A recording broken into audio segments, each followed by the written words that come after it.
Bonjour, je me présente, Evgis Oussama, professeur de physique-chimie. Cette séance est dédiée au résumé de cours, la puissance électrique. N'hésitez pas, mes chers élèves, de me poser vos questions dans la barre des commentaires en bas de la vidéo. Les objectifs de ce cours est de répondre aux questions suivantes. D'abord, que signifie la valeur W portée sur les appareils électriques? Quelle relation existe-t-il entre puissance, tension et intensité de courant électrique? Et enfin, comment peut-on calculer la puissance électrique d'un appareil, que ce soit lampe, chauffe-eau ou autre? Pour répondre à ces questions proposées, on réalise l'expérience suivante. On utilise deux lampes, voilà, différentes. La première porte la valeur 12 volts 5 watts et la deuxième porte les valeurs 12 volts 21 watts plus un générateur de tension qui nous délivre une tension de 12 volts. Alors si on compare l'éclairage de ces deux lampes, on observe donc la lampe qui éclaire plus, c'est la lampe qui a la plus grande puissance électrique, c'est celle-là. Voilà, comme vous voyez, la lampe L1 porte, donc ici, la lampe L1, elle porte une puissance de valeur 5 watts, tandis que la lampe L2 porte une valeur ou bien une puissance électrique de 21 watts. Alors on peut dire que L2 est plus puissante que L1. Comme définition, la puissance électrique est une grandeur qui exprime la performance de l'appareil électrique dans, par exemple, l'éclairage, comme les lampes, le chauffage, le mouvement, etc. La puissance électrique est notée par la lettre grand P, son unité internationale est le watt. En ce qui concerne l'unité de la puissance, dans le système international, on utilise le watt, noté W. On utilise également les unités suivantes, comme le milliwatt, le kilowatt, le mégawatt ou le gigawatt. Milliwatt, lorsqu'on veut convertir le milliwatt vers le watt, on multiplie par 10 à la puissance moins 3. 1 kilowatt vaut 10 à la puissance 3 watts. 1 mégawatt vaut 10 à la puissance 6 watts. Et 1 gigawatt égale à 10 à la puissance 9 watts. Pour savoir la relation qui existe entre la puissance, la tension et l'intensité de courant électrique, on passe à l'expérience illustrée devant vous. Un générateur de tension qui nous délivre une tension de 12 volts, avec un ampèremètre, on mesure l'intensité de courant qui passe dans la lampe, équivaut 0,41 ampères.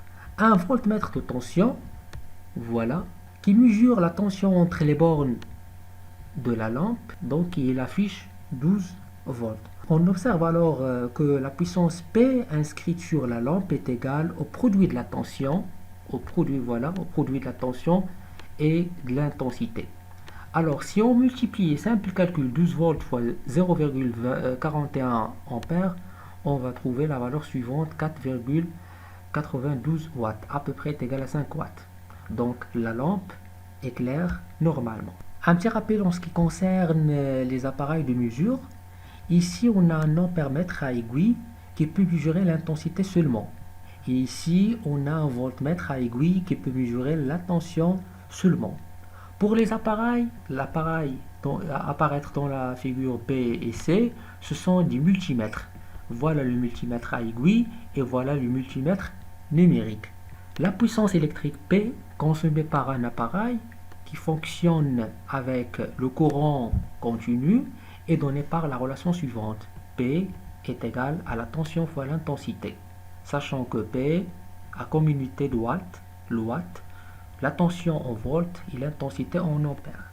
Pour calculer la puissance électrique consommée par un appareil de chauffage qui fonctionne avec le courant alternatif sinusoïdal, on applique la relation suivante. On remplace la tension et l'intensité par la tension efficace et l'intensité de courant efficace. Dans cette expérience, le voltmètre affiche 6 volts et l'ampèremètre affiche une valeur de 0,29 ampères. La lampe brille moins car elle reçoit une puissance inférieure à sa puissance nominale. 1,74 watts est inférieur à 5 watts. Alors l'éclat de la lampe est faible. On parle alors, ou bien on peut dire que la lampe est sous tension. Dans cette deuxième expérience, le voltmètre affiche une tension de 12 volts, l'ampèremètre affiche une valeur de 0,41 ampères. Simple calcul, on trouve que la puissance est égale à 5 watts. La lampe est alimentée sous la tension nominale, 12 volts. La puissance qu'elle reçoit est sa puissance nominale, C'est pourquoi la lampe a un éclat normal.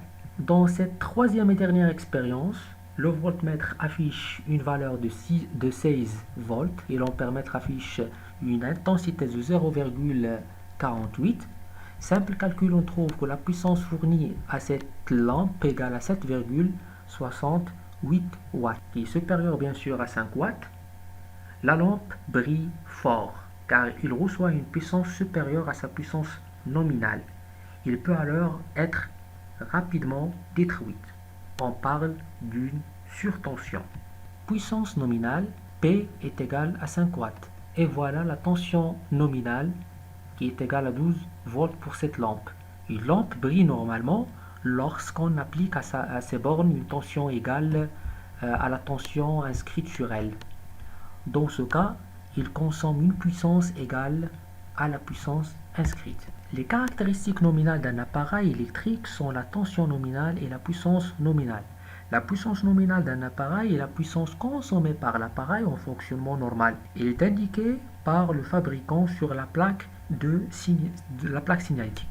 La tension nominale est la tension qu'il faut appliquer entre les bornes de l'appareil pour qu'il fonctionne normalement. Il est indiqué par le fabricant sur la plaque signalétique. Voilà, c'était le cours de la puissance électrique. Merci pour votre attention.